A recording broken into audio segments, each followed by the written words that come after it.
Jésus. Est-ce que tu peux exprimer à Jésus l'amour que tu as pour lui?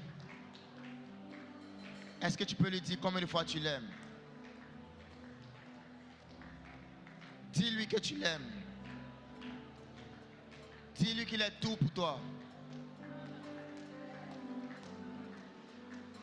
Dis-lui qu'il est l'amour de ta vie, la passion de ton cœur, la raison pour laquelle tu vis. Oh.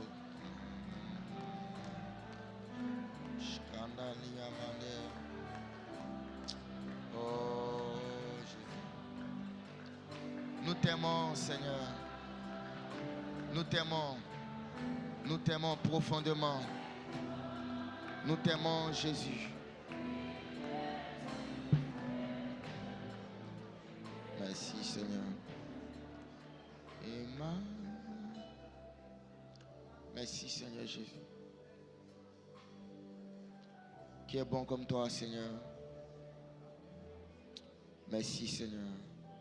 Qui est bon comme toi, Jésus. Merci. Seigneur, aimant, reçois l'adoration. Reçois l'adoration. Tu es le roi de gloire, notre victoire. Digne es-tu, Seigneur. Oui, reçois l'adoration. Reçois l'adoration. Tu es le roi de gloire, notre victoire. Digne es-tu, Seigneur, Emmanuel.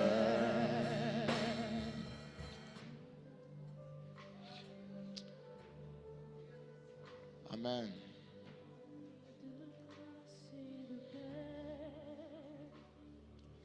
Environné de louanges et de feu, gardien de l'éternité. Pourquoi quitter ce palais? Pourquoi quitter ce palais de bonheur pour un sentier de misère? Par quel amour le chemin de ton as-tu trouvé? As-tu trouvé nos... Reçois l'adoration. Reçois l'adoration. Tu es le roi de gloire, notre victoire. Digne es-tu, Seigneur, Emmanuel. Reçois l'adoration. Reçois l'adoration. Tu es le roi de gloire, notre victoire. Digne es-tu, Seigneur, Emmanuel. Emmanuel. Yes, Emmanuel. Emmanuel. Nous crions à toi, Emmanuel. Nous célébrons ton nom, oui, Emmanuel. Emmanuel. Emmanuel. Emmanuel. Nous célébrons ton nom, Emmanuel. Emmanuel. Dieu avec nous, Emmanuel. Emmanuel.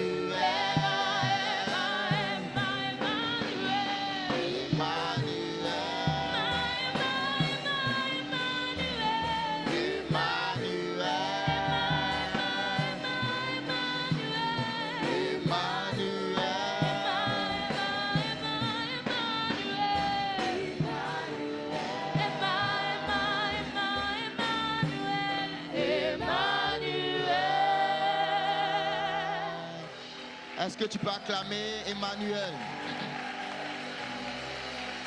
Il est là, il est avec nous, Jésus. Est-ce que tu peux pousser des cris de joie pour Emmanuel?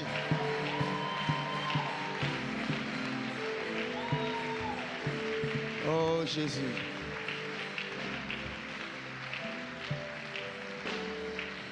Amen. Amen. Emmanuel est là. On va partir. Désolé, mais mes dons sont pas arrivés à ce niveau. Je prie que Dieu me fasse grâce. Est-ce qu'on peut chanter ça? Il est là, Emmanuel est là.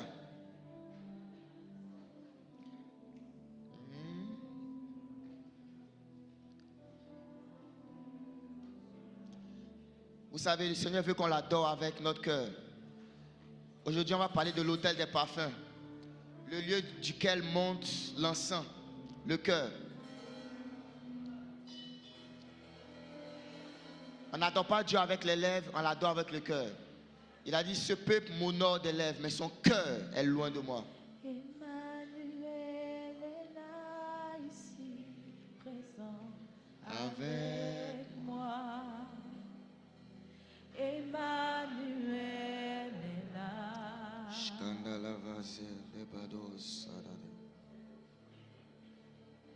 Emmanuel est là, ici, présent avec moi. Emmanuel est là. Merci Seigneur Jésus. Merci Seigneur. Emmanuel est là, ici, présent avec moi. Emmanuel est là. Emmanuel, c'est la présence du tabernacle au milieu du peuple de Dieu. Emmanuel est là, ici, présent avec moi. Emmanuel est là. Il a dit, et ils me feront un tabernacle et j'habiterai au milieu d'eux. J'habiterai au milieu d'eux.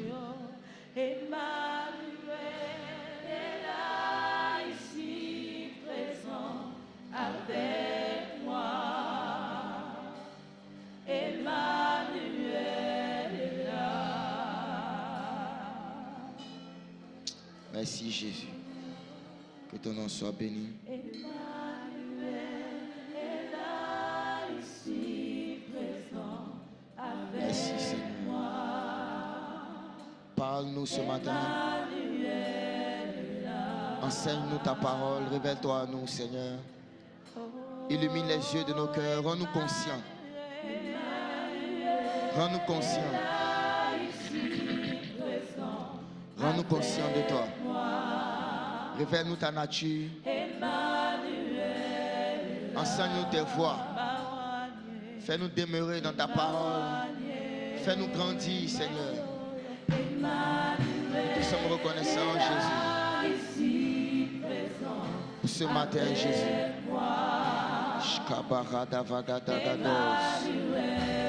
Ebaras katabadesh kabavagadegedos lebradas kabababababababababababababa alavandeles kabababababababababa ebrados kebandavandedevegedos. Merci Jésus. Merci Jésus. Emmanuel est là ici, présent avec moi. Emmanuel est là. Est-ce qu'on peut acclamer Jésus? Amen, amen, amen, amen, amen, amen, amen. Amen.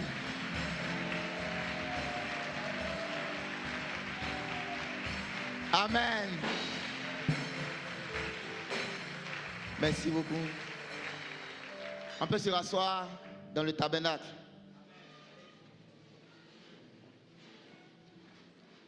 Désolé pour la qualité de ma voix. Voilà, on a On l'a beaucoup utilisé cette semaine.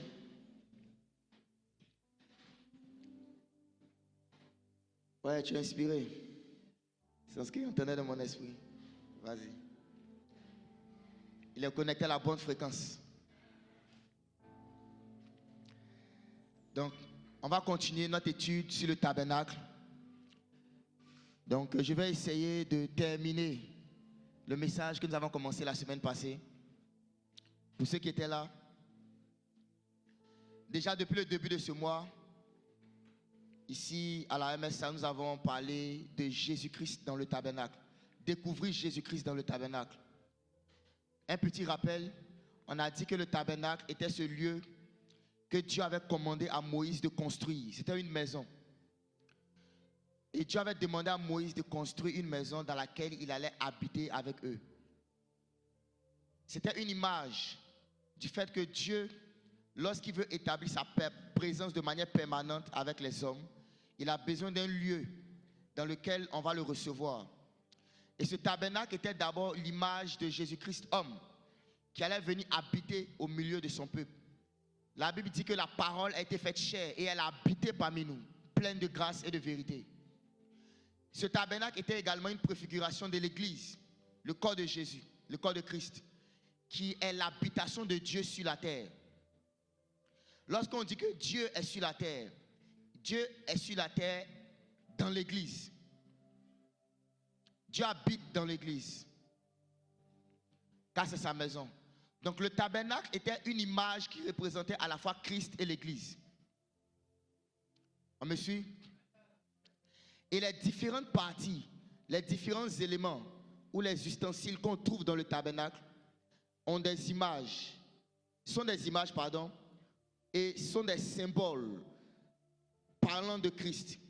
Donc c'est ce que nous avons commencé à découvrir depuis le début de ce mois. Et aujourd'hui, on va avancer. Amen. Mais je vais faire une petite lucarne avant qu'on ne continue sur le sujet en lui-même. Plusieurs fois, on parle de connaître Dieu. Connaître Dieu, connaître Dieu. On encourage les uns et les autres à connaître Christ. Mais je me suis rendu compte que beaucoup ne savent même pas ce que ça veut dire.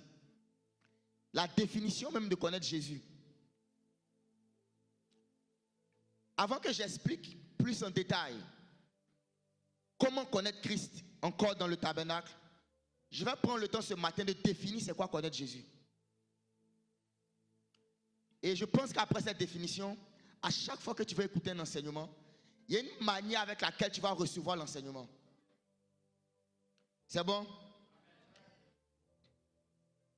Connaître Jésus, c'est trois choses. La première chose qu'il y a dans ce qu'on appelle connaître Jésus, c'est avoir accès à une information. L'information, c'est ce qui te permet de savoir un aspect spécifique sur qui est Jésus. Si on ne t'a jamais dit que Jésus-Christ est le sauveur, si tu n'as pas cette information, tu ne peux pas le connaître en tant que sauveur. L'information est la première étape. Et l'information vient de quoi? Vient des Écritures, vient des enseignements, vient des livres qu'on peut lire. L'information. La deuxième chose, c'est la conscience. Tu peux avoir une information, mais ne pas en être conscient. La conscience, c'est lorsqu'une information a pu pénétrer ton cœur. Quand tu reçois l'information, elle vient d'abord dans ton cerveau. Et la conscience, c'est lorsqu'elle passe de ton cerveau à ton cœur. Et à quel moment tu sais que tu es conscient d'une vérité? C'est lorsque cette vérité a la capacité d'affecter ton système de pensée, tes paroles et tes actions. Lorsque tu sais, lorsque tu apprends que Jésus-Christ est le Sauveur, tu as reçu l'information. Tu en es conscient lorsque cette information te pousse maintenant à l'adorer. Parce que cette information définit une manière de penser, une manière de parler et une manière d'agir. Cette information devient une chose dont tu es conscient. Donc, il y a beaucoup de versets de la Bible que tu connais par cœur, que tu as mémorisé. Mais tu n'en es pas encore conscient parce que ça n'a pas encore affecté ta manière de réfléchir. Est-ce qu'on me suit? Tu sais par exemple que celui qui est en toi est plus grand que celui qui est dans le monde. Tu l'as lu dans la Bible. Mais la conscience de ça va faire que tu n'auras plus peur des sorciers. Vous voyez la différence? Celui qui est en moi est plus fort que celui qui est dans le monde. Donc cette conscience-là produit une action, produit un système de pensée, une manière de réfléchir. C'est ça la conscience. C'est par la conscience que Paul, lorsqu'il était mordu par un serpent, il a secoué sa main dans le feu et il a continué sa vie, il n'a même pas prié. En fait, plus tu es conscient de Christ, moins tu pries pour certaines choses. La conscience va mener ta prière, ta vie de prière, à se focaliser sur l'adoration, l'intercession. Plus quelqu'un devient conscient des vérités qui concernent Christ, moins la personne va prier pour des choses qui concernent la terre.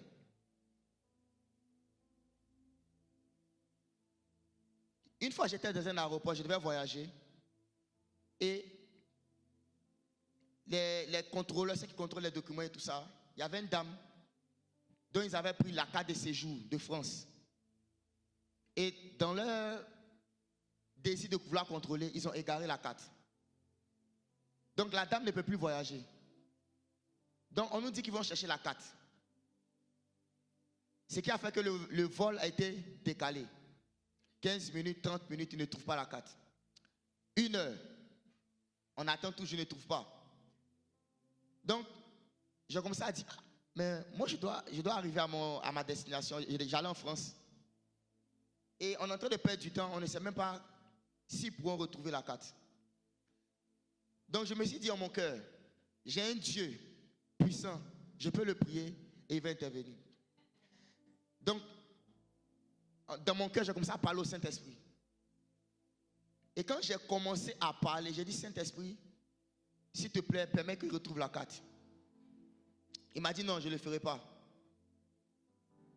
J'ai dit, pourquoi? Il dit, parce que toi-même, tu peux le faire. Il dit, comment ça?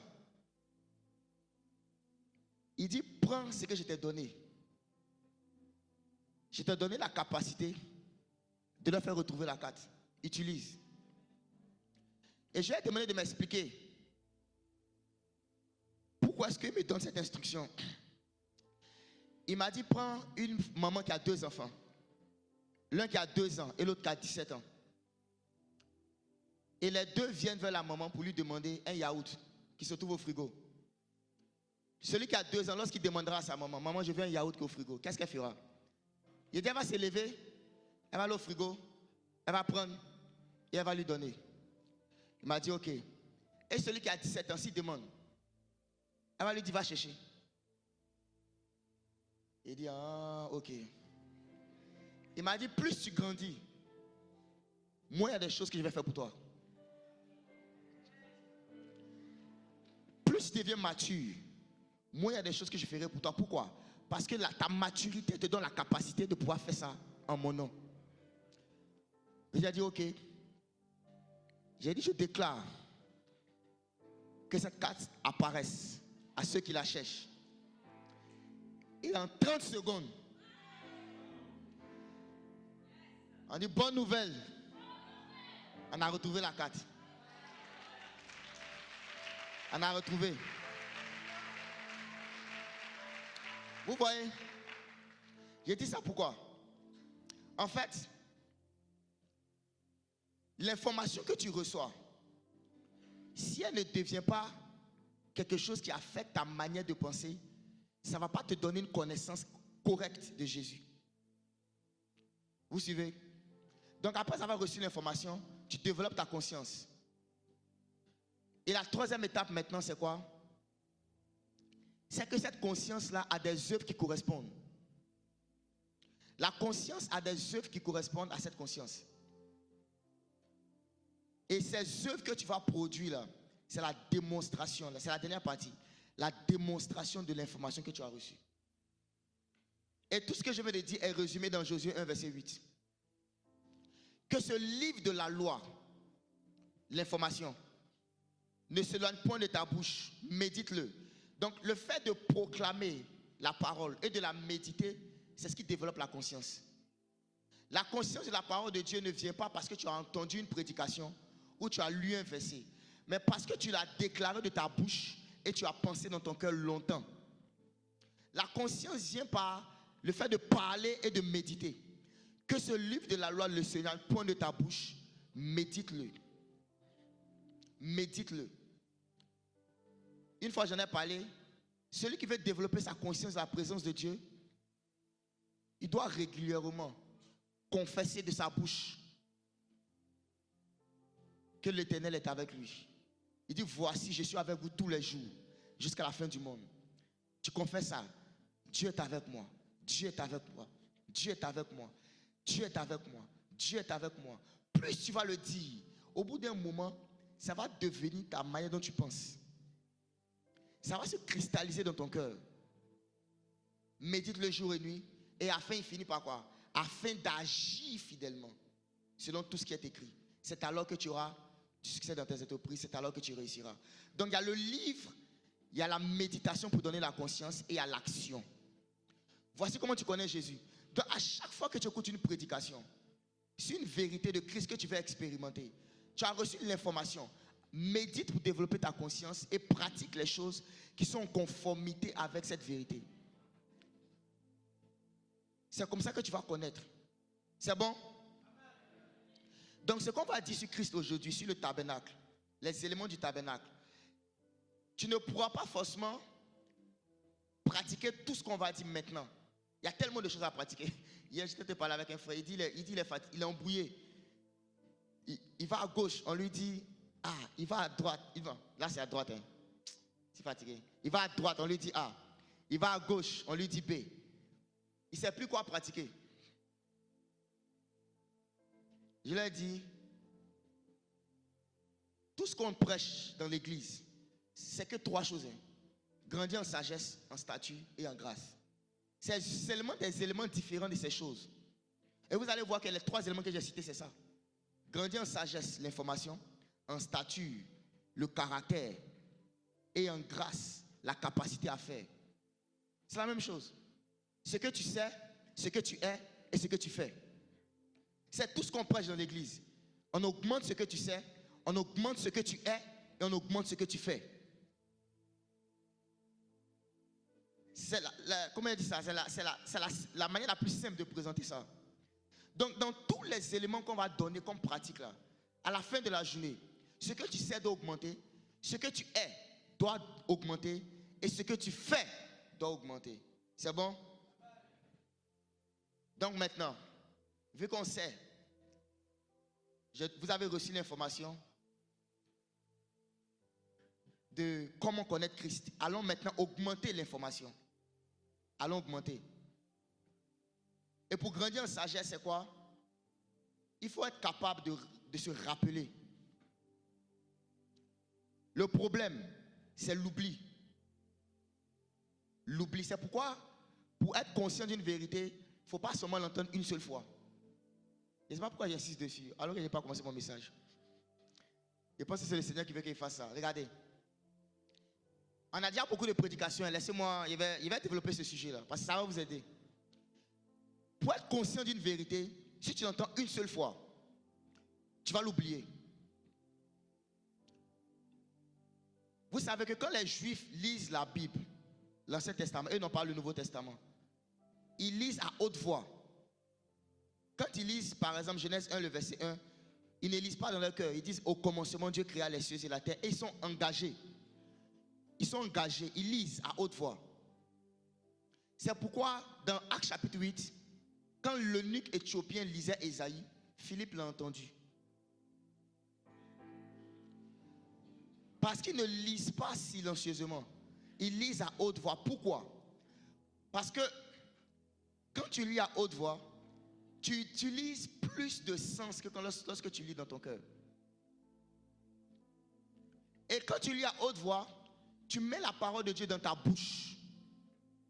Et je l'avais dit à la conférence, Dieu nous a donné une puissance, mais cette puissance, on l'utilise avec la bouche. C'est pourquoi celui qui ne prie pas, il ne va pas utiliser la puissance de Dieu. Parce que Dieu est un Dieu dont la puissance se manifeste au travers de ses paroles. Dieu dit que la lumière paraisse. Dieu dit qu'il y ait une séparation entre la lumière et les ténèbres. Dieu dit que le sec sorte de l'eau. Dieu dit qu'il y a de la verdure. Dieu est un être dont la puissance se démontre et se manifeste parce qu'il dit. En d'autres termes, si Dieu ne parle pas, sa puissance ne se révèle pas. Et nous, il nous a fait à son image. Ça veut dire que nous aussi, on fonctionne comme ça. Regardez même dans la sorcellerie. Qu'est-ce que les gens font? Ils parlent. C'est ce qu'on appelle les incantations. Ce sont des paroles. C'est pourquoi le don, l'un des dons les plus importants dans l'église, c'est un don qui te permet de parler. Le parler en langue. C'est le don de diversité des langues. Parce que la bouche est ce qu'on utilise pour utiliser la puissance qui est dans notre esprit. À chaque fois que tu parles, il y a une portion de toi qui sort. Donc celui qui refuse de parler, refuse d'utiliser la puissance de Dieu. On chasse les démons par la parole. On communie avec Dieu par la parole. On accomplit la mission que Dieu nous a donnée sur la terre par la parole. La Bible dit que la langue est comme le gouvernail. Le gouvernail d'un bateau, c'est ce qui donne la direction au bateau. C'est un petit membre, mais il contrôle tout le corps. Donc, Jacques dit quoi? L'homme spirituel, c'est l'homme qui est capable de maîtriser sa langue.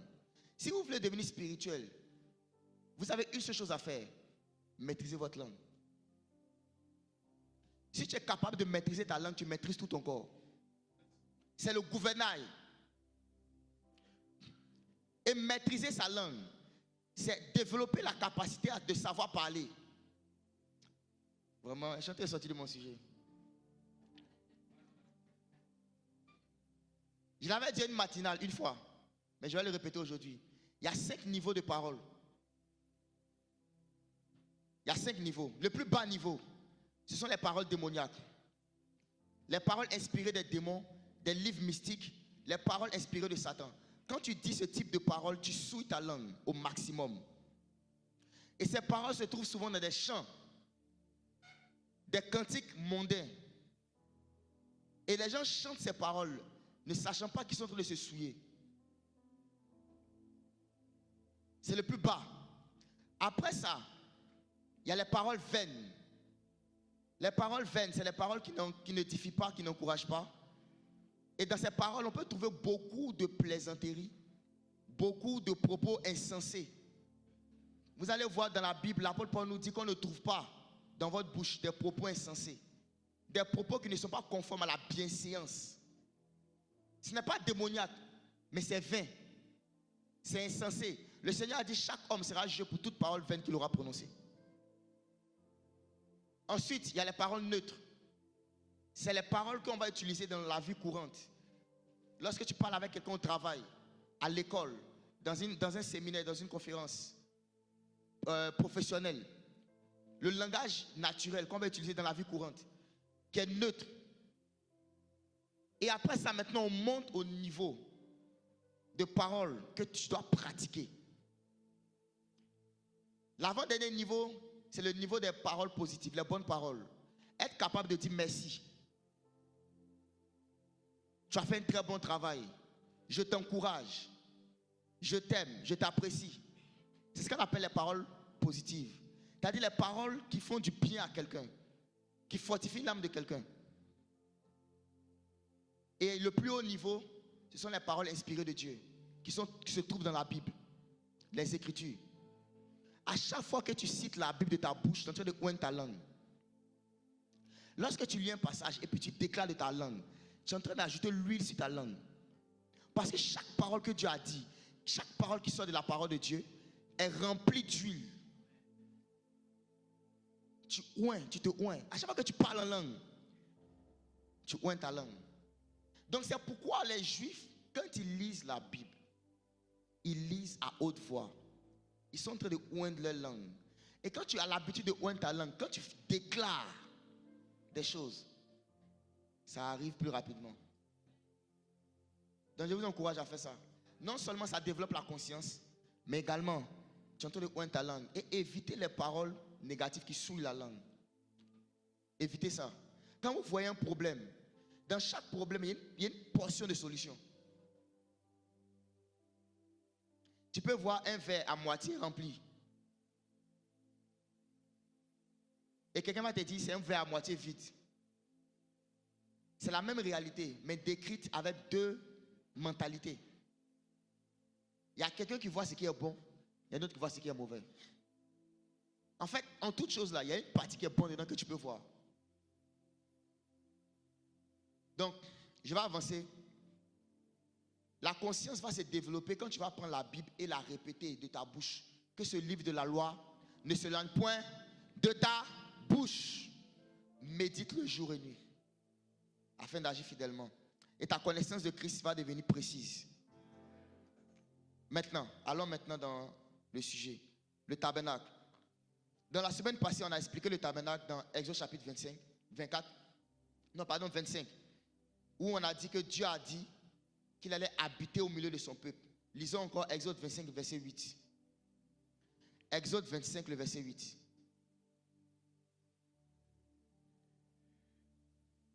Ils me feront un sanctuaire et j'habiterai au milieu d'eux. Ils me feront un sanctuaire et j'habiterai au milieu d'eux. Le sanctuaire, c'est le tabernacle. Et c'était la manifestation physique de la présence de Dieu. C'est bon?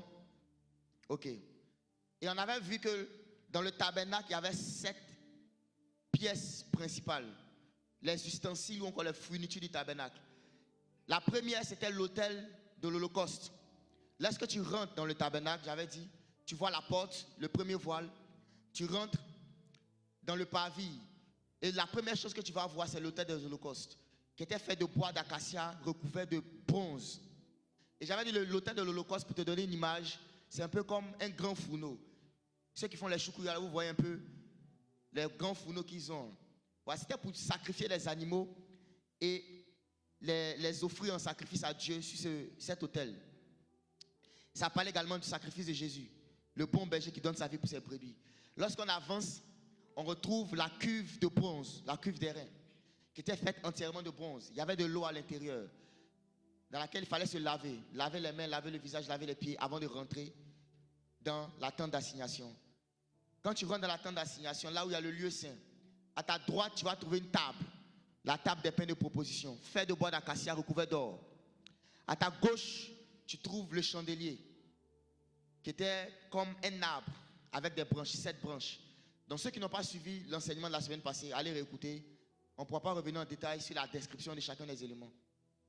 Et en face de toi, tu vois l'autel des parfums, qui était fait de bois d'acacia également recouvert d'or. Et j'avais dit que l'autel des parfums, ça ressemble un peu à ça. Cette chair qui est là, voilà, c'est comme un objet rectangulaire comme ça, un peu élevé. Et au milieu, il y avait des braises, il y avait du feu. On mettait du feu au milieu. Et sur ce feu-là, il fallait mettre de l'encens. De l'encens.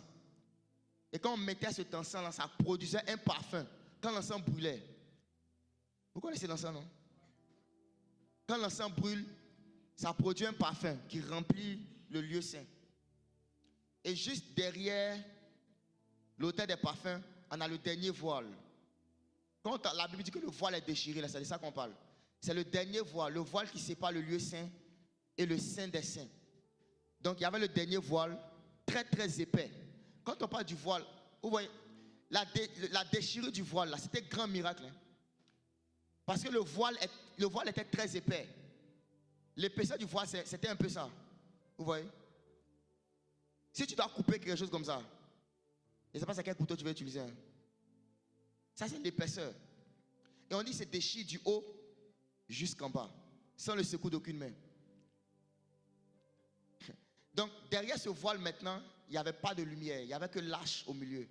Et au-dessus de l'arche, il y avait le propitiatoire. Donc, les deux derniers éléments, c'est l'arche et le propitiatoire. On a vu qu'il y avait 7 éléments dans le tabernacle. Et ces 7 éléments faisaient référence à 7 paroles que Jésus a dites dans le livre de Jean. Les 7 je suis. Donc, le tabernacle aussi, je n'ai pas parlé la dernière fois, mais le tabernacle aussi parle de la marche avec Dieu. C'était le lieu où on pouvait rencontrer Dieu. Il a dit, c'est là que vous allez me rencontrer. Donc toute personne qui voulait voir Dieu ou rencontrer Dieu devait aller au tabernacle, dans la tente d'assignation. Mais seulement les sacrificateurs avaient droit. Le peuple avait droit au parvis, les sacrificateurs avaient droit au lieu saint, et seulement le souverain sacrificateur avait droit au Saint des Saints, une fois par an. C'est bon? Le cantique que Cédric jouait tout à l'heure. J'entre dans le Saint des Saints. Ce cantique-là, il dit, j'entre par le sang de l'agneau. En fait, pour que le souverain sacrificateur entre dans le Saint des Saints, il devait d'abord offrir l'agneau sur l'autel de l'Holocauste.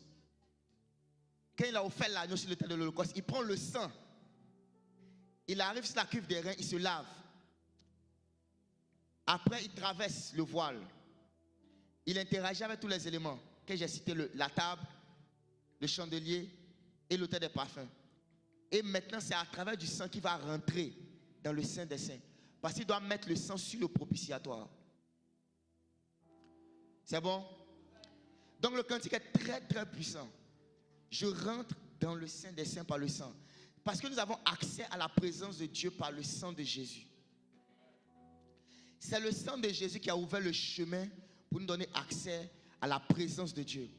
Donc le tabernacle te montre que tu ne peux pas arriver là où Dieu se trouve, là où la gloire se trouve, si tu n'as pas rencontré l'autel des holocaustes. Celui qui n'a pas rencontré Jésus ne peut pas avoir des relations avec Dieu. Il est impossible pour celui qui n'a pas fait une rencontre avec le sang de l'agneau de pouvoir avoir une relation avec Dieu. Peu importe sa religion, peu importe sa piété. C'est par le sang de l'agneau qu'on a accès au Saint des Saints. Le lieu où Dieu se trouve. Personne ne peut passer l'éternité avec Dieu sans le sang de Jésus.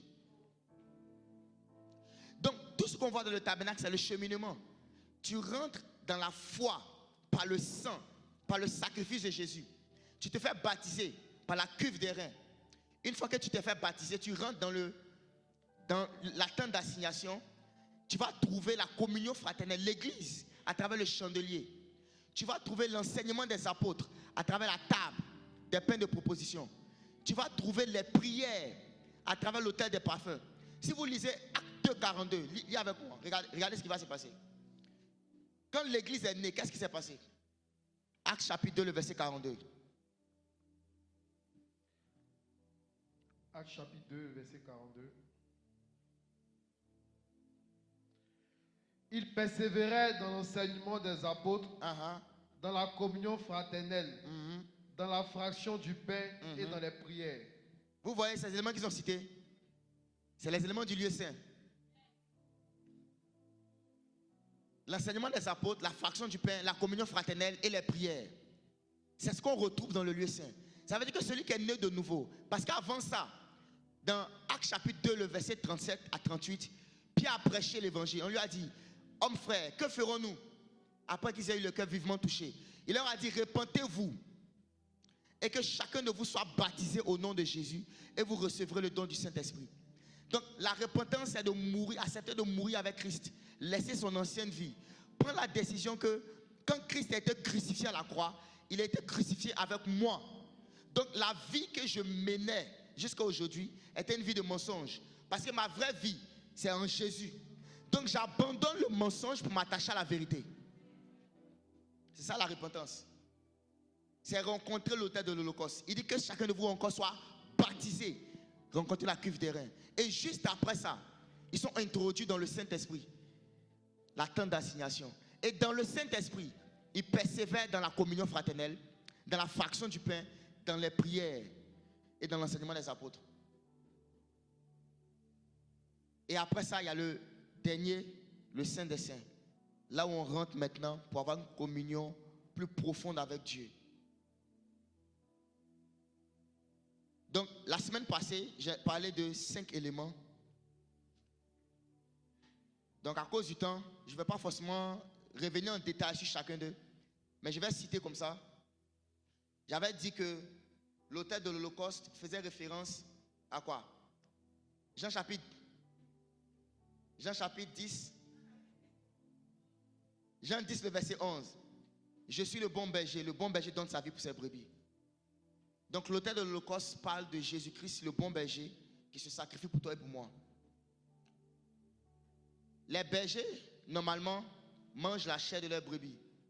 Tuent leurs brebis pour vivre eux-mêmes. Mais le bon berger se tue lui-même pour que sa brebis vive. Il a dit, ma vie, personne ne me l'ôte. Je la donne. J'ai le pouvoir de la donner et de la reprendre. Ce qui fait que le sacrifice de Jésus est beau, c'est parce qu'il a donné. On ne l'a pas tué. Il aurait pu quitter la croix à n'importe quel moment. Il aurait pu même enlever les clous. Il aurait pu ordonner au clou, clou, sors de ma main. Clou, sors de mes pieds. Et puis s'envoler. Et puis il dit, mon corps, soit totalement restauré. Et puis il est là devant eux. Même pour mourir, il a dû donner son esprit au Père. Il n'allait pas mourir. Hein. S'il n'avait pas fait ça là, jusqu'aujourd'hui, on allait le retrouver là-bas. Sur la croix. Et puis, est-ce qu'il peut dire un truc? Il y a une phrase que le Seigneur a dit. Mon Dieu, pourquoi m'as-tu abandonné? Il n'y a que deux passages dans la Bible où le Seigneur Jésus-Christ s'appelait Dieu, mon Dieu. Il disait toujours mon Père. La première fois, c'était à la croix. Il a dit, mon Dieu, pourquoi m'as-tu abandonné? Qui sait pourquoi il a dit ça? On dit qu'il voulait citer Somme 22. Non, mais dis ça, c'est vrai. Mais ce n'est pas la réponse. Parce que quelqu'un va te demander, mais pourquoi même c'est écrit dans Somme 22? Somme 22 disait qu'il allait le dire. Mais la vraie raison, pourquoi? Dieu a dit qu'il n'abandonne jamais le juste. Donc pourquoi Jésus dit, mon Dieu, pourquoi m'as-tu abandonné? Est-ce qu'on peut donner le micro à Naïs? Un deuxième micro? On a l'église, hein? Donc, on peut interagir. Parce qu'à ce moment-là, il avait revêtu justement le péché. Et du coup, il était devenu, je veux dire, éloigné de Dieu. C'est pour ça qu'il a utilisé mon Dieu et pas mon Père. Ok. C'est une très bonne réponse.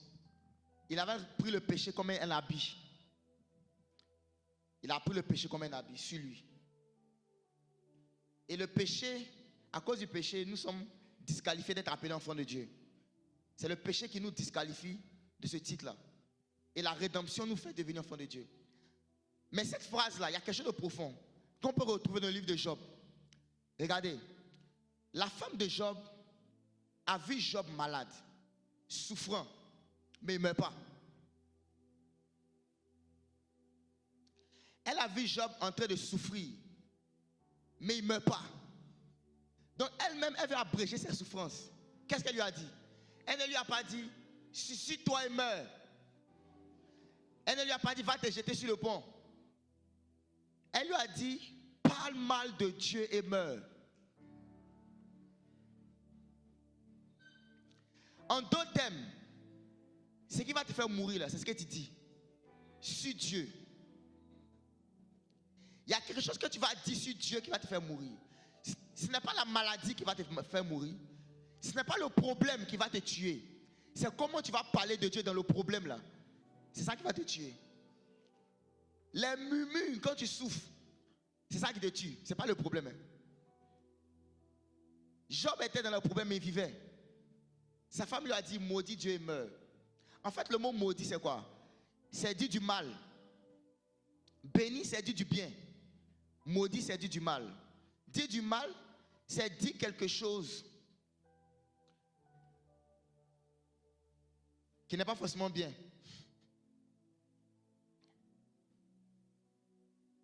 Lorsque le Seigneur Jésus a porté le péché sur lui, il devait déclarer une parole. En fait, dire le mal, là, je vais définir. Dire le mal, c'est dire quelque chose qui est contraire à la parole de Dieu. Le bien, c'est la parole de Dieu. Le bien, là, c'est la parole de Dieu. Le mal, c'est ce qui est contraire à ce que Dieu a dit. Contraire à la parole. Et la parole de Dieu dit que Dieu n'abandonne jamais le juste. Donc, Jésus-Christ avait le Père avec lui. Il a dit, le Père ne m'abandonne jamais. Le Père était là avec lui, dans la souffrance, à la croix. Mais la présence du Père était pour lui une consolation. Tout le monde l'a abandonné. Il dit, vous tous allez m'abandonner, mais le Père ne va pas m'abandonner. Malgré qu'il avait pris le péché sur lui, le Père était présent. Mais il voulait le maximum des souffrances. Il voulait manger nos souffrances au maximum, de sorte à ce que notre salut soit au maximum. Il voulait prendre le maximum de notre déchéance pour que notre rédemption soit le maximum.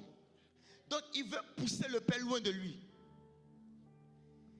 Il voulait trouver un moyen d'éloigner le Père. Et l'une des manières de faire ça, c'est de dire quelque chose qui est contraire à sa parole.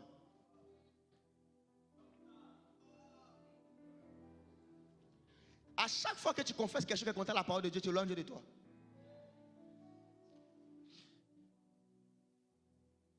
Il a cité le passage. En fait, ce que Jésus a fait, c'est double. Il a cité l'écriture.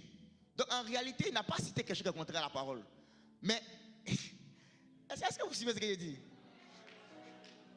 Dieu est malin. Il s'est arrangé pour faire les deux en même temps.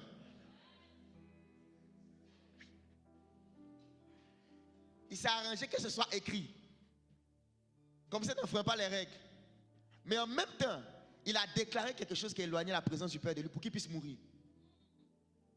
Dans la souffrance. Il voulait mourir dans la souffrance. Le bon berger. C'est pourquoi il n'y a rien qu'on peut ajouter à son sacrifice. À chaque fois que tu veux faire une action pour perfectionner le sacrifice de Jésus, tu es en train de l'insulter. Tu insultes ses souffrances. Il a pris la souffrance maximale pour toi. J'espère que ce qu'il dit, ça ne vous a pas confus. Ok. Ça ne vous a pas rendu confus, pardon. Mais la vérité qui sort de ça, c'est quoi? Quand tu souffres, sache parler. Les Israélites ont été disqualifiés par leur manque de sagesse sur comment utiliser la langue dans les souffrances.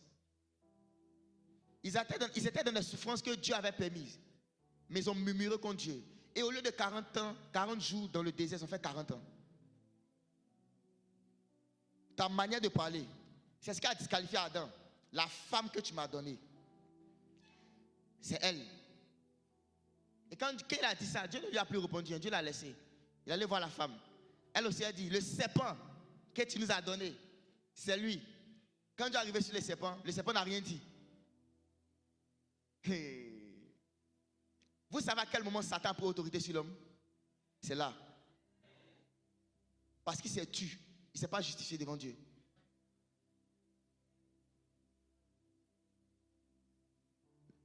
L'homme s'est justifié. La femme s'est justifiée. Mais le serpent, il a fermé sa bouche parce qu'il connaît Dieu. Et Dieu lui a dit que parce que tu as fermé ta bouche là, tu vas manger la poussière. Ta nourriture là, ça va devenir l'homme. C'est pour ça qu'il mange l'homme comme ça. L'homme était tiré de la poussière. Tu vas manger l'homme. Parce que le serpent s'est tué. Sachez parler. Dieu peut être avec toi et puis tu dis, Dieu m'a abandonné. C'est ça la main qui fait qu'il t'abandonne. C'est ça. C'est ça même qui fait. C'est pour ça tout à l'heure on a dit quoi? Il faut prendre la parole. Ce que tu vas dire là, c'est ce qui va t'arriver. Jésus-Christ le bon berger, il porte nos péchés à la croix pour que nous puissions vivre. Jean 10. On a aussi parlé de la cuve des reins. La cuve des reins, c'est Jean 14, le verset 6. Je suis le chemin, la vérité et la vie. Ça parle de la parole. La parole de Dieu qui est comme un miroir. La parole de Dieu est la vérité. La parole de Dieu est le chemin. La parole de Dieu est la vie. Et quand tu t'approches de la cuve des reins, au travers de l'eau, tu vois ton reflet. Tu vois à quoi tu ressembles. Ça te révèle ton état. Mais pas seulement ton état, mais ça te permet de te purifier. La parole de Dieu nous purifie. Il dit déjà vous êtes purs à cause de la parole que je vous ai annoncée. La parole de Dieu c'est vraiment de l'eau. Dans le monde spirituel, quand tu t'approches de la parole, tu es en train de te prendre un bain. Donc c'est pour ça qu'il faut méditer jour et nuit. Parce que tu te laves matin et soir. Ou bien, Bon, il y en a ici qui se lavent une fois tous les 2 jours. Mais dans l'esprit, là, lave-toi matin et soir. Après, on a vu le chandelier qui parle de la communion fraternelle. L'arbre avec les 7 branches. Il a dit, je suis le vrai cep. Et on avait dit que Jésus-Christ vient au milieu de nous quand on se réunit. Et qu'on a conscience que quand on se réunit physiquement, il peut apparaître aussi physiquement. Tu peux voir quelqu'un qui est là, qui est bizarre, qui est assis à côté de toi. Il prie, il est calme. Tu le méprises. Pourtant, peut-être c'est Jésus qui est là. Vraiment, soyez conscient de ça, c'est une vérité. Quand 2 ou 3 sont assemblés en mon nom, je suis au milieu. Dieu fait ça. Il le fait. On peut être en train de causer. Et puis on rencontre un passant. Et puis il est là, il commence à causer avec nous et tout ça. Ça peut être Jésus. Quand il a dit 2 ou 3 sont rassemblés, il ne parle pas de l'église. Hein. Vous pouvez être au shawarma. Rassemblés, il n'a pas dit à l'église. Il a dit qu'ils sont rassemblés. Vous pouvez être en communion fraternelle dans un restaurant. Et puis quelqu'un vient, vous commencez à parler avec la personne. C'est pourquoi la Bible dit honorer tous les hommes. Vous ne savez pas qui vous rencontrez. Souvent vous rencontrez des anges, souvent vous rencontrez le Seigneur lui-même. Et il faut être spirituel pour voir. Abraham a vu le Seigneur, il a su. Mais toi, tu l'as vu aussi, mais tu n'as pas su. Il n'y a personne ici qui est né de nouveau qui n'a pas vu Jésus physiquement. Je vous dis, il n'y a personne ici qui est né de nouveau qui n'a jamais vu Jésus physiquement. Nous tous on l'a vu, mais on ne savait pas. Il est venu un jour, il n'en a pas reconnu.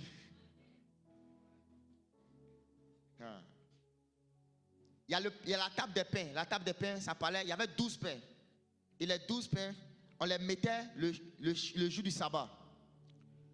Il restait 7 semaines dans la présence de Dieu. Et 7 jours, pardon. Et le sabbat qui venait, on les enlevait. Et les sacrificateurs pouvaient manger ces pains-là. Regardez ce qui se passe. On doit donner la nourriture, le pain au sacrificateur. On prend ce pain, on le met dans la présence de Dieu pendant 7 jours. Et puis après, on le mange.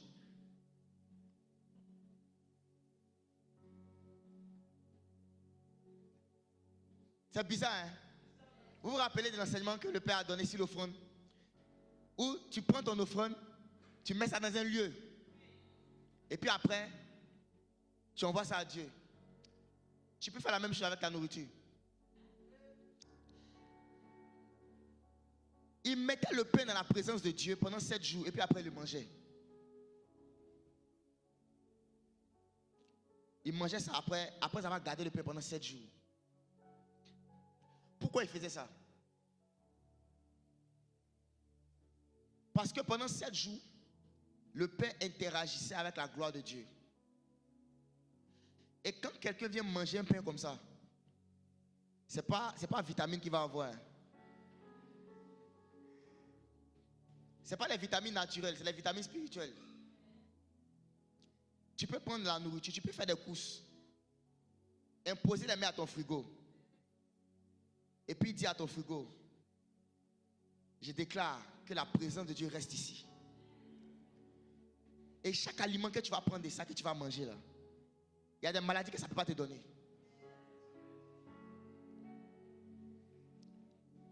Je suis d'accord avec le fait que celui qui s'alimente mal, il va dégrader son corps.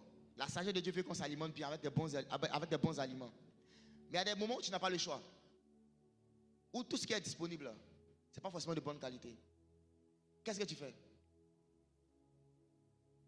C'est une vérité qu'un aliment qui n'est pas forcément de bonne qualité peut te rendre malade. Mais il y a aussi une autre vérité. C'est que tu peux tout sanctifier par la parole et par la prière. Tu peux tout sanctifier par la parole et par la prière. C'est aussi une autre vérité.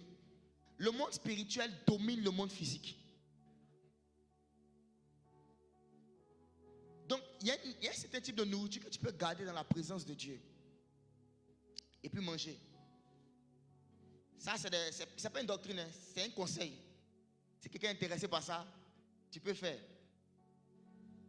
Tout est sanctifié. Il dit tout. Donc, seulement quand tu es prêt à manger pour prier ou pour confier cet aliment-là à Dieu. Même quand tu as acheté que tu dois garder, avant même de manger, le fait de garder là, garde ça dans la présence de Dieu. Maintenant, regardez un élément. Dieu avait dit à Moïse de faire le tabernacle selon le modèle qu'il lui a montré au ciel. Et Moïse fait le tabernacle et il met le pain dedans. Qu'est-ce que ça veut dire? Qu'il a vu le pain, où ça? Au ciel. Est-ce que vous avez remarqué que Dieu avait dit à Adam, après le péché, c'est à la sueur de ton front que tu mangeras du pain, non? Ton pain. Mais Adam était censé manger des fruits dans le jardin. Il mangeait des fruits et des légumes. C'était un vegan, un végétarien.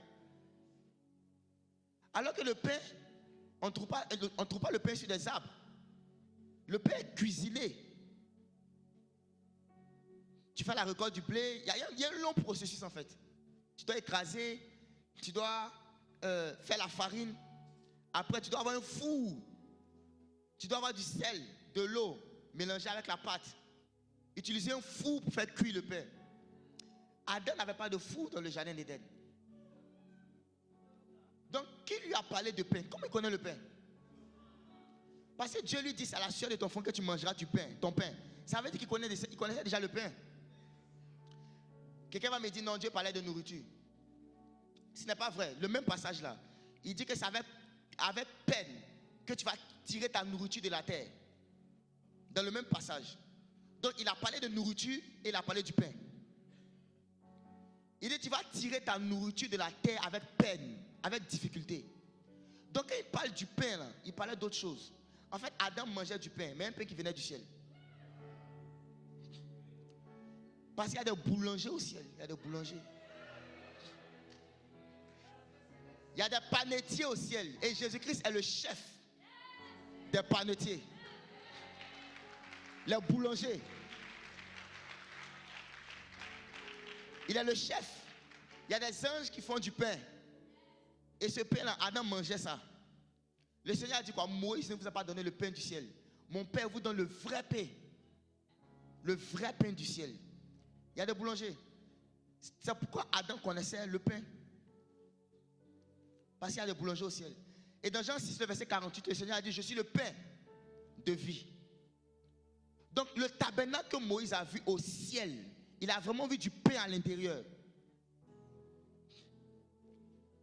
Sinon, comment il reproduit exactement et puis il ajoute le pain? Il voit quelque chose au ciel, on dit reproduit sans modifier. Copier, coller. CTRL-C, CTRL-V. Et dans le CTRL-V, tu vois le pain. Ça veut dire que dans l'original, là, il y a du pain. Maintenant, qui a préparé le pain qu'il y a là-bas là? Qui a cuisiné ça? Il y a des boulangers. Il y a des boulangers au ciel. La Bible dit qu'au nord de la nuit, on va manger, non? Qui va préparer? Choukria Galabala, qui va faire? Non, souvent on ne prend pas de manière pratique les choses que Dieu dit. Il dit on sera à table, on va manger avec Abraham, avec Isaac. Mais à table, on mange, on cuisine. Ou bien c'est fruits et légumes, on va manger avant. Il a dit, je ne boirai plus de cette coupe jusqu'à ce que j'en bois encore avec vous dans le royaume de mon Père. Le vin, là, est-ce qu'on trouve dans la nature? Ce n'est pas par un procédé qu'on obtient le vin. Donc, il y a les échansons au ciel aussi. C'est pas un procédé. Il dit, mon Père est le vigneron. Le vigneron, c'est qui? C'est celui qui fait la vigne. Qui fait le vin. Mon Père est le vigneron. Tous les métiers qu'on voit sur la terre ici, là, ce sont des représentations. Donc, Jésus-Christ, le pain de vie. Quand tu le manges, tu as la vie. Et ce pain-là, c'est la parole. Les 12 pains qu'il y avait sur la table. Et Moïse avait vu ce pain au ciel. Et il a reproduit ça sur la terre. C'est pourquoi tu peux faire un songe où on te donne du pain à manger. Et ce n'est pas la sorcellerie. La sorcellerie, là, on va te donner peut-être, on peut même te donner du pain même, on peut te donner de la viande à manger. Mais ce n'est pas parce qu'on te donne à manger un songe que tu es forcément un sorcier. Qui a fait un songe ici quand on t'a donné du pain et tu as eu peur? Lève la main. Tu as fait un songe, tu étais devant une table et puis quelqu'un est venu là te poser du pain. On t'a dit de manger et tu as eu peur. Si on a déjà fait un songe, vous avez mangé du pain, levez la main simplement, je vais voir. Ok, regardez comme ils sont nombreux. Ce n'est pas forcément la sorcellerie. C'est souvent des enseignements ou des révélations de Jésus que tu reçois. Et même encore, même si un sorcier me donne à manger, il a mangé. Il a dit s'ils boivent des breuvages, il mange pour lui montrer que c'est rien. Bon, va où ta foi t'emmène. Ma foi est là-bas. Non, ça c'est me donne à manger. Il mange. Et puis il dit, oui, prochain. Il n'y a rien en face. Parce qu'il mange de la chair de Dieu. C'est quoi qui peut me faire quelque chose? Il mange la chair de Dieu. Donc, en songe, tu peux avoir des expériences où on te donne du pain. Où on te donne du verre à boire. Ce n'est pas forcément de la sorcellerie. Les expériences spirituelles qu'on vit dépendent aussi de la qualité de nos cœurs. Si ton cœur n'est pas pur devant Dieu, quand on te donne quelque chose à manger, il ne faut pas prendre. Tu as compris? Si ton mec dit que ton cœur est bizarre, il n'y a pas du cœur, il ne faut pas prendre. Mais si tu sais que ton cœur est pur devant Dieu, la Bible dit que heureux ceux que le cœur est pur, car ils verront Dieu. Toute expérience que tu vis là, il faut évaluer ça par rapport à la qualité de ton cœur. Parce que c'est quand ton cœur est pur que tu vois Dieu. Si ton cœur n'est pas pur, tu peux voir tout. C'est pourquoi aussi, quand tu veux prendre une décision, que tu as l'impression que ton cœur n'est pas dans la paix de Dieu, attends. Prie jusqu'à ce que tu aies la paix. Et la conviction que tu auras dans la paix, suis ça. Parce que quand ton cœur n'est pas pur, là, tu n'as pas la bonne fréquence pour entendre Dieu clairement. Tu n'as pas la bonne fréquence. Donc Jésus-Christ, le pain de vie, quand tu le manges par la Sainte Seine, par l'enseignement, la vie de Dieu vient en toi. La santé divine vient en toi. On a parlé également du chandelier, j'ai parlé du chandelier, du pain. Maintenant, l'autel des parfums. L'autel des parfums était fait de bois d'acacia, recouvert d'or. Et c'était le dernier objet qu'on trouvait juste avant le Saint des Saints. Il était en face. Et l'autel des parfums représentait la vie de prière, les prières. Dans la Bible, vous allez voir que les parfums font référence aux prières. Donc, quand David parle de la prière, il dit qu'il a offert à Dieu sa prière comme un parfum. Les parfums. Dans Apocalypse chapitre 5, on nous parle de l'encens, les parfums qui sont les prières des saints. Donc, à chaque fois que tu pries, il y a un parfum que tu dégages. Et le parfum que tu dégages là, c'est ça l'encens que Dieu va agréer. Rappelez-vous dans le livre de Genèse, quand Noé est sorti de l'arche, il a offert des animaux purs à Dieu. 7 animaux purs. Et qu'est-ce qui s'est passé? La Bible dit que la fumée est montée. Dieu a senti la fumée et Dieu s'est apaisé. Et il a dit, je ne détruis plus la terre par de l'eau. Il a donné un signe, l'arc-en-ciel. À cause du parfum que dégageait le sacrifice que Noé avait donné. Mais regardez la précision. Il a offert quoi? Des animaux purs. Ta vie de prière ne porte pas beaucoup de fruits parce que ton cœur n'est pas pur devant Dieu. C'est un cœur pur qui produit des prières que Dieu écoute. Si le Seigneur fait grâce, un jour, peut-être dans une matinale, on va parler de la pureté du cœur. Quelles sont les choses qui peuvent souiller le cœur de l'homme? Et il y a beaucoup de choses. Même, vous voyez, la peur souille le cœur. Ce n'est pas seulement l'amertume, hein, ou bien la haine. Le fait d'avoir peur, le fait de douter, ça souille le cœur. Il y a beaucoup de choses. Quand il dit garde ton cœur plus que toute autre chose, parce que c'est du cœur que viennent les choses, que C'est du cœur que sortent les sources de la vie, c'est ça? C'est du cœur. Le cœur, c'est le cœur qui prie. C'est le cœur. Ce n'est pas d'abord la bouche, hein. C'est le cœur qui prie. C'est pourquoi tu peux prier sans parler. Il y a des moments où tu fermes les yeux et puis ton cœur fait monter des parfums. Juste des émotions vers Dieu. C'est-à-dire, c'est comme si tu tirais tes émotions vers lui. C'est le cœur qui prie. La prière ne commence pas quand tu parles. Ça commence quand tu penses à Dieu dans ton cœur. Quand tu penses à lui dans ton cœur. Quand tu te rappelles de ce qu'il a fait pour toi. Tu penses. Et vous allez voir que l'autel des parfums, il y avait du feu dessus. Donc ça correspond à quoi? Jean 8, le verset 12. Tu peux lire, mon frère. Il y avait aussi du feu. Jean 8, le verset 12.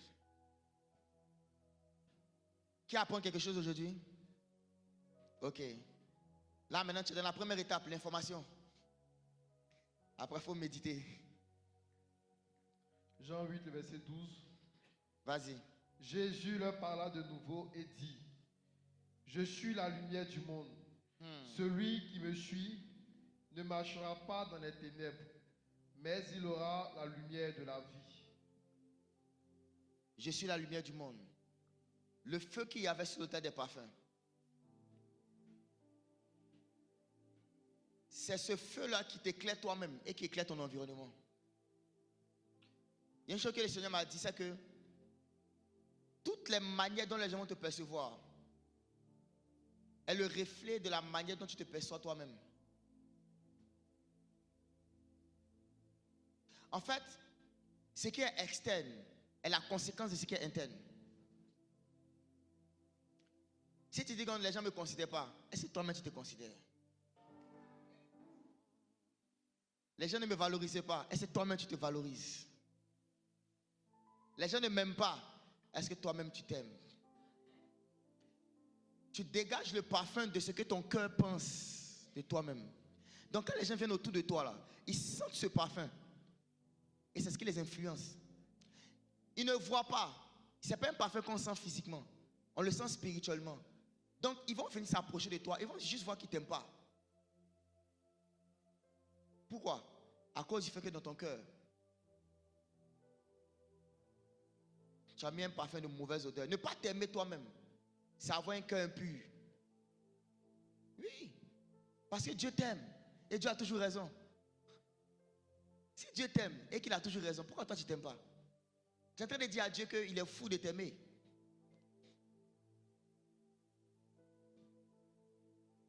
L'autel des parfums, c'est là, c'est le lieu d'où viennent les prières. Et là, il y a le feu. Et regardez ce feu qui était là. Dans Lévitique chapitre 10, il y a une chose qui est arrivée au fils d'Aaron. Allons lire Lévitique 10, à partir du verset 3. Regardez ce qui s'est passé. Moïse dit à Aaron: C'est ce que l'Éternel a déclaré lorsqu'il... Non, on va lire le verset 1 au verset 2, pardon. 1 à 2. Les fils d'Aaron, Nadab et Abihu, prirent chacun un brasier. Ils mirent du feu, ils posèrent du parfum dessus. Ils apportèrent devant l'autel du feu étranger, ce qui ne leur avait point ordonné. Alors le feu sortit de devant l'Éternel et les consuma. Ils moururent devant l'Éternel. Regardez ce qui s'est passé. Aaron avait 4 fils. Il y avait Aaron le souverain sacrificateur et ses 4 fils. C'était l'image des 5 ministères de la prédication.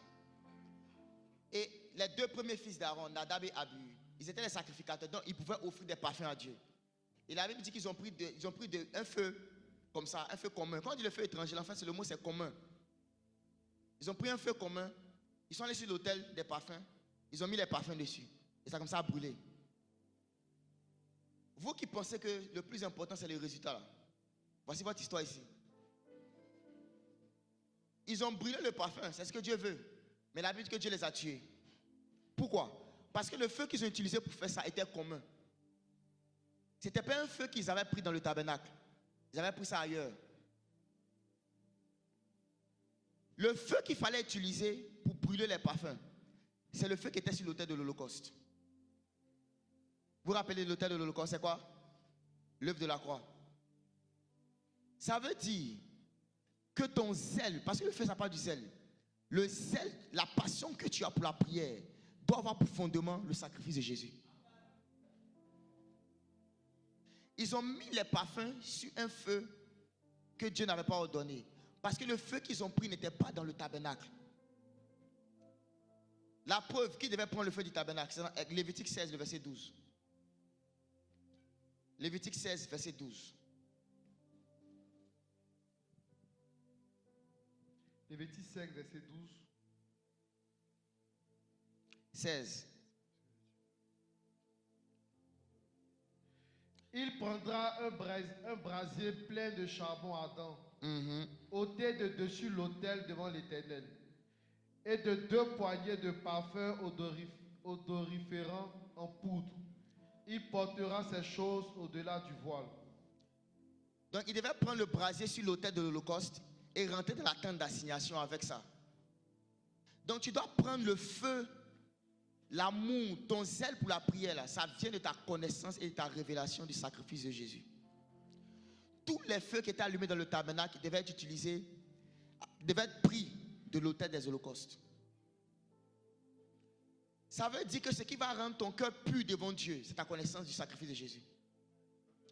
Plus tu vas connaître comment Jésus t'a pardonné, plus tu pourras pardonner. Plus tu pourras savoir comment Jésus t'a délivré de Satan, moins tu auras peur.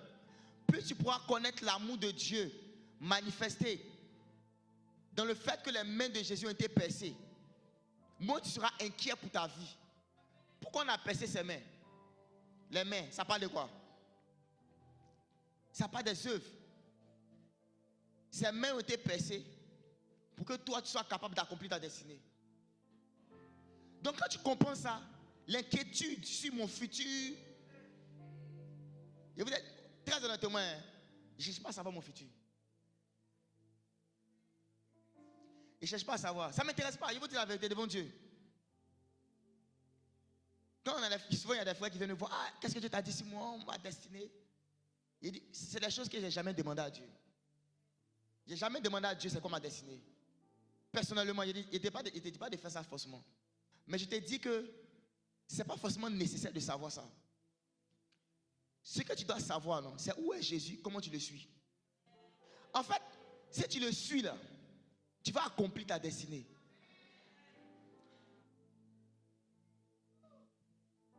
Dans la Bible, tous les hommes que Dieu a appelés, c'est Dieu qui est venu vers eux. La parole de l'Éternel fut adressée à Jérémie. La parole de l'Éternel fut adressée à Jean. La parole de l'Éternel fut adressée. L'Éternel dit à Abraham. L'Éternel apparut à Moïse. C'est à chaque fois Dieu qui vient vers eux. Ta destinée, c'est de suivre. Il dit celui qui marche après moi. Suive Jésus. Quand tu es en train de suivre Jésus, tu ne vas pas chercher les prophéties. Parce que si tu fais un prophète qui va te dire, je prophétise sur ta vie, que tu vas vivre longtemps.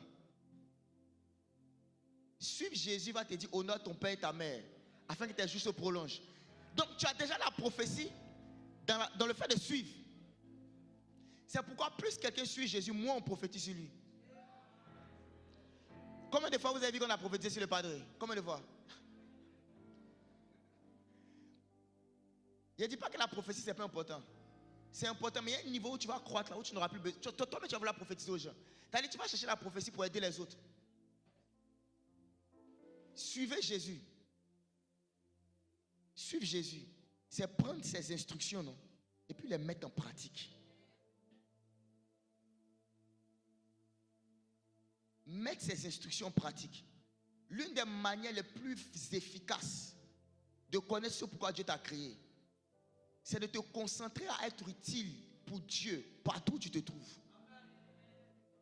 Dans n'importe quel environnement où tu es, cherche à être utile.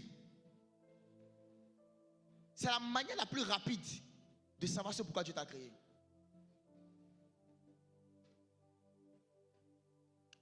L'autel des parfums. ce lieu duquel montent les prières. C'est pourquoi quand tu veux prier, calme-toi. Si tu as la haine contre quelqu'un, ne prie pas. Laisse là ton offrande d'encens. Réconcilie-toi là-bas. Beaucoup de gens prient et ils ne sont pas exaucés parce qu'ils ne pratiquent pas les enseignements de Jésus. La prière est un sacrifice, c'est une offrande. Il dit si tu veux faire ton offrande et que tu te souviens que ton frère, il n'a pas dit toi-même tu as quelque chose contre lui. Hein. C'est-à-dire c'est toi qui as raison dans l'affaire. Ton frère, il a un problème, il a quelque chose contre toi. C'est toi qui as raison. Il dit laisse là ton offrande. Je ne comprends pas. Je n'ai jamais compris les gens qui ne parlent pas avec d'autres gens, mais qui veulent des guerriers de la prière. Vous êtes des bavardeurs. Je vous dis la vérité. En fait, non. Dieu n'est pas émotionnel. Hein. Si vous n'avez pas compris ça, là, vous allez souffrir. Les gens pensent qu'ils peuvent prendre Dieu par les émotions. Genre, je vais pleurer. Dieu peut te regarder pleurer. Il pleure toi. Il est sur tes larmes et puis il finit, il dit, voici ma parole. Vous pensez que quand les gens vont en enfer, Dieu ne pleure pas? Il pleure, mais il les laisse là-bas. Vous devez avoir peur de Dieu. La crainte de Dieu. Il voit son fils en train de mourir à la croix. Agoniser. Il les regarde et puis il les laisse. Qui peut faire saisir?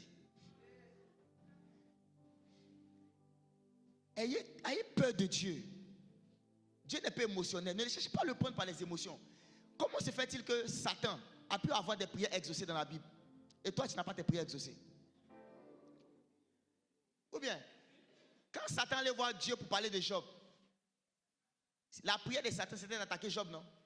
Est-ce qu'il n'a pas été exaucé? Les démons du possédé de Gadara, ils voulaient rentrer dans le port, non? Est-ce qu'ils n'ont pas été exaucés? Donc, Jésus-Christ exauce Satan et les démons. Et toi?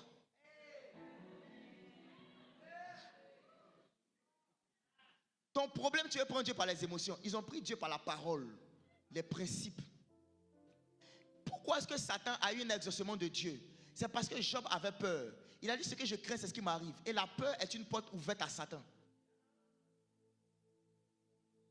Parce qu'il avait peur, dans le monde spirituel, la requête de Satan de l'attaquer là, Dieu ne pouvait pas dire non.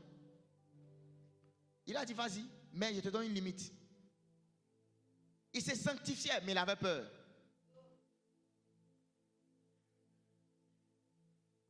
La parole. Prenez Dieu sur sa parole. Ne cherchez pas à le prendre par les émotions.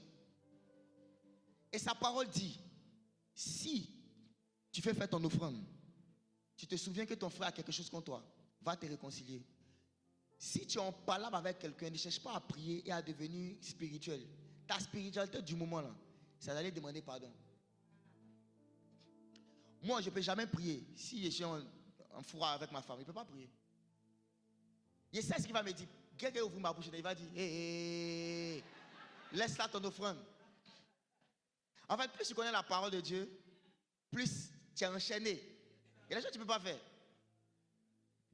Tu ne peux pas faire. Tu es enchaîné par la parole. Tu deviens prisonnier de Christ.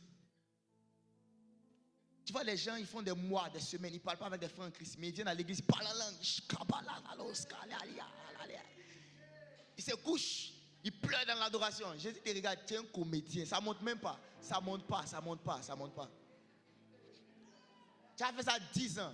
Tu as dit non, on prie, rien ne change. Oui, c'est toi, pour toi, rien ne change. Il y a les gens qui prient et puis quelque chose change. Ton cœur n'est pas pur devant Dieu. Arrêtez de vouloir faire beaucoup de choses si vous n'avez pas purifié votre cœur. La rancœur, les palabres entre frères et sœurs. Non, telle sœur m'a dit ça, vous êtes dans le même département, vous travaillez, tu as mal parlé. Tu gardes ça. La sœur là, il a mis sur liste noire. Jésus aussi va te mettre sur liste noire. Parce que quand tu mets un chrétien sur liste noire, là, qui t'a mis sur liste noire? Tout ce que vous avez fait à l'un des plus petits de mes frères, c'est à moi que vous l'avez fait. Tu as mis la chasse sur liste noire, non? C'est Jésus qui t'a mis sur liste noire. C'est parce que tu ne sais pas que ton frère là c'est Jésus. Tu ne sais pas ça? Il dit, même si tu prends un verre d'eau, tu donnes à l'un des plus petits, c'est à moi. En fait, est-ce que vous croyez en Jésus? Mais vous le croyez? Vous ne le croyez pas encore. Il dit si tu as donné un verre d'eau, c'est à moi que tu as fait. Maintenant que tu as mis silice noire, c'est à qui que tu as fait? C'est à qui que tu as fait? Soit vous voulez marcher avec Dieu, soit vous voulez marcher avec vous-même. Si tu veux marcher avec Dieu là, tu pratiques sa parole. Si tu veux marcher, fais ce que tu veux, mais à la fin de la journée, tu vas lire la Bible, tu ne vas pas vivre. C'est un choix. J'ai dit au Seigneur Jésus, Seigneur, je t'aime. Il m'a dit, c'est pas vrai, tu ne m'aimes pas comme tu penses. Il dit, aïe, comment ça? Il dit, si j'étais là physiquement avec toi, là, assis avec toi là, tu allais faire quoi? Il dit, Seigneur, vraiment, il allait me coucher sur tes pieds, embrasser tes pieds. Il dit, vraiment, Jésus, je t'aime. Il dit, mais ici, là, et toi, tu ne fais pas ça. Il dit, comment ça? Il dit, mais ta femme, là, c'est moi, en chair, à côté de toi, et tu n'es pas en train de faire ce que tu as dit. Tu m'aimes parce que je suis invisible. Il dit, tu m'aimes parce que c'est invisible. Quand il devient physique, là, tu ne m'aimes plus. Tu aimes Jésus parce qu'il est invisible. Mon Dieu. Quand il devient physique là, tu l'aimes plus. Tu ne parles pas à lui.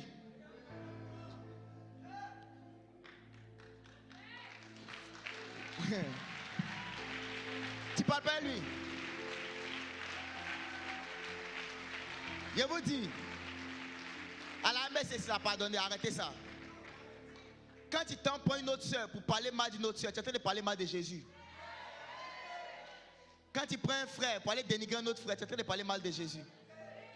Si vous devez parler mal du caractère de quelqu'un, c'est dans le but d'informer pour qu'on l'aide.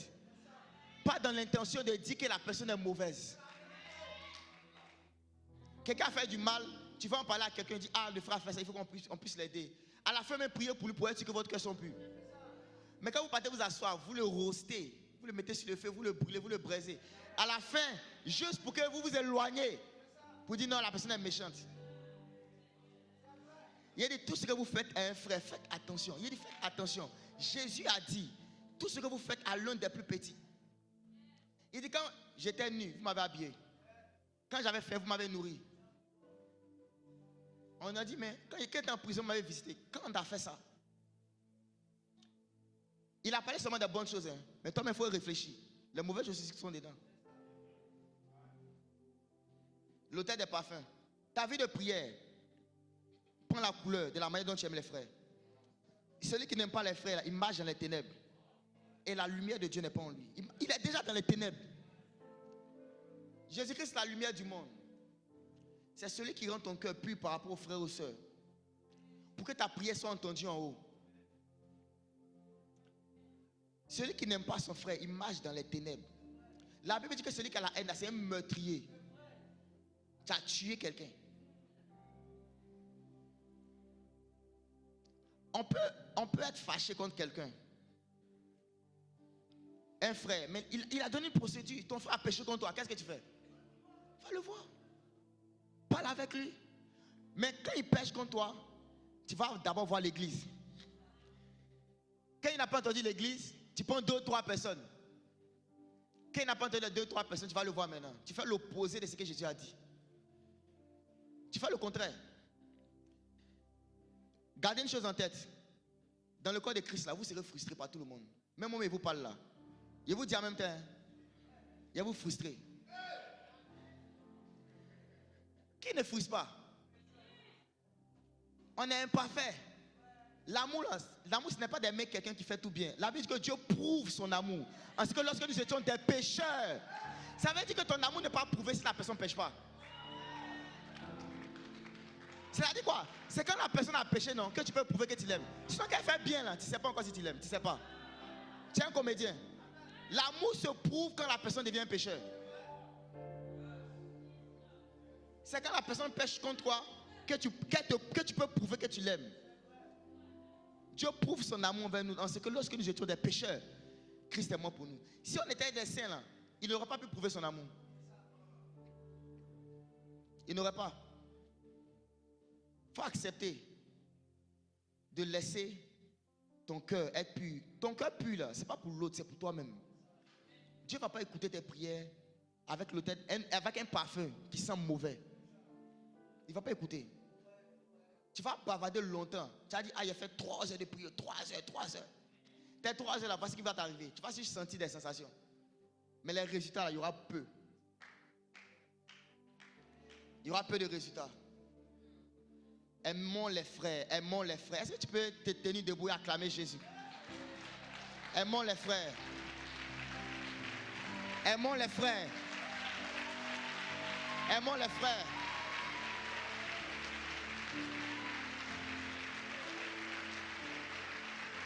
Amen. On va terminer rapidement, on va prier. Je vais terminer avec ça simplement. Quand le Seigneur te dit d'aimer les frères, il ne te demande pas de devenir ami avec tout le monde. L'amitié aussi, il y a des critères. Pour que tu deviennes mon ami, j'ai des critères. Il y a certains caractères, si tu ne manifestes pas, on ne peut pas être ami. Mais je t'aime. L'amour selon Dieu, c'est quoi? Il dit, efforcez-vous de conserver l'unité de l'esprit par le lien de la paix. Dieu veut que tu sois en paix avec tous tes frères en Christ. Pas forcément que vous partez au restaurant tous les jours ensemble, mais qu'il y a le lien de la paix entre vous. L'unité de l'esprit se maintient par le lien de la paix. Sois en paix avec chacun d'entre eux. Si ça dépend de toi, même si tu as raison, demande pardon juste pour que la paix soit restaurée. Tu n'es pas en train de faire ça pour lui, tu fais ça parce que tu crains Dieu. Amen. On va prier. Malheureusement, je n'ai même pas fini mon message encore. Je n'ai pas parlé du propitiatoire. On s'est arrêté sur l'autel des parfums. Mais on va prier. On va prier. Et tu vas demander au Seigneur de t'aider à avoir un cœur pur. En fait, ce cœur pur, il te l'a donné déjà en Christ. Laisse-le se manifester. L'amour de Dieu est déjà en toi par le Saint-Esprit. Tu vas dire, Seigneur, je veux voir mes frères comme toi. Parce que tu habites en eux. Chaque membre du corps de l'Église est un organe du corps de Christ. Et je ne peux pas aimer Christ et puis mépriser son corps. Un homme ne peut pas dire à une femme, je t'aime, mais je n'aime pas ton corps. Une femme ne peut pas dire à son mari, je t'aime, mais je n'aime pas ton corps. L'Église est le corps de Christ. L'amour que nous avons pour Christ doit se démontrer par l'amour qu'on a pour l'Église, qu'on a pour les frères et les sœurs. Et le Seigneur a dit, garde ton cœur plus que toute autre chose. Que nos cœurs soient purs. Et le sang de l'agneau, rappelez-vous, le feu vient du sacrifice. Quand tu te souviens que Jésus t'a tellement aimé qu'il t'a pardonné, qui a fait tellement d'offenses que tu ne peux pas pardonner. Dieu ne nous a pas pardonné le jour où on s'est repenti. Il nous a pardonné le jour où Christ est mort. Rappelle-toi du sacrifice de Jésus. Jésus-Christ est mort pour nous réconcilier avec Dieu, mais aussi pour nous réconcilier les uns avec les autres. Rappelle-toi que Jésus-Christ est mort pour la personne qui t'a offensé. Et à la croix, il a porté toutes les offenses de la personne. Les offenses envers Dieu, mais aussi les offenses envers les hommes. La punition de l'œuvre que la personne a fait envers toi se trouve sur Jésus. La personne t'a insulté, Jésus a porté la punition de ça. Elle t'a méprisé, Jésus a porté cette punition. Elle a mal parlé de toi, Jésus a porté cette punition. À chaque fois, souviens-toi qu'il a porté les péchés, les offenses de tous les hommes. Et mets ta colère sur lui. Mets ta colère sur Christ crucifié. Mets ton ressentiment sur Christ crucifié. C'est en cela que tes offrandes, ton parfum va monter vers Dieu comme une offrande de bonne odeur.